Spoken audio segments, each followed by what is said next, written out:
राक्षस के जाल से लड़की को बचाने युवक तो निकला था, लेकिन नियति को कुछ और ही मंजूर था।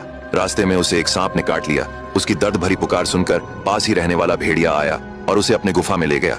उसकी पत्नी एक मनुष्य को देखकर डर गई। भेड़िए ने कहा, डरो मत, यह एक भला मनुष्य है, हमें इसकी जान बचानी होगी और इसका एक ही उपाय है। अगर पहाड़ के उस पार रहने वाली विषारिणियों के सिर का गूदा मिल जाए तो इसकी जान बच सकती है। भेड़िए ने देर किए बिना अपनी पत्नी से कहा, मैं अभी विषारिणी के पास जाता हूँ, तुम इस मनुष्य की देखभाल करती रहना। भेड़िया पहाड़ की दूसरी तरफ पहुंचा। वहां का दृश्य किसी दूसरी दुनिया जैसा था। अचानक सामने एक प्राणी आई जिसका निचला हिस्सा चमकीले मोर जैसा था और ऊपर का हिस्सा स्त्री का। वह गरज कर बोली, कौन है जो विषारिणी की भूमि में पैर रखने की हिम्मत करता है?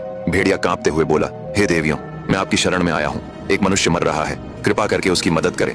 विषारिणियों की टोली इकट्ठी हो गई। फिर उनकी मुखिया धीरे से मुस्कुराई और बोली, ठीक है भेड़िए, हम सहायता करेंगे, लेकिन एक शर्त है। भेड़िया बोला, कैसी शर्त? मुखिया बोली, जिस मनुष्य को तुम बचाना चाहते हो, वह जिस राक्षस का नाश करने निकला है, वह साधारण राक्षस नहीं है, वह हमारी रानी का शत्रु है। राक्षस जब मरेगा तब तुम हमें उसका प्राण मृत्यु का चक्र ला कर दोगे। भेड़िया चौंक गया, प्राण मृत्यु का चक्र?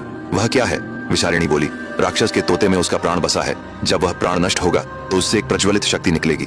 उसे एक शीशी में बंद करके मुझे सौंपना होगा, तभी मैं उस मनुष्य की मदद करूंगी। भेड़िया समझ गया कि सौदा कठिन है, लेकिन युवक को बचाने के लिए वह तैयार था। उसने सिर झुकाकर कहा, मैं यह सौदा स्वीकार करता हूँ। विषारिणी मुस्कुराई, ठीक है, चलो तुम्हारे मित्र को बचा देते हैं। विषारिणी हवा में उड़ी। उनके चमकदार पंखों से रोशनी बरस रही थी। भेड़िया उन्हें अपनी गुफा की ओर ले आया। गुफा में सांसें टूटती हुई युवक पड़ा था। विषारिणी ने अपनी उंगली के नाखून से अपने सिर से थोड़ा सा नीला गूदा निकाला और युवक के घाव पर लगाया। क्षण भर में घाव से धुआं उठने लगा और फिर काला झर बाहर निकलकर जमीन पर टपकने लगा। अब आगे की कहानी जानने के लिए देखिए अगला भाग।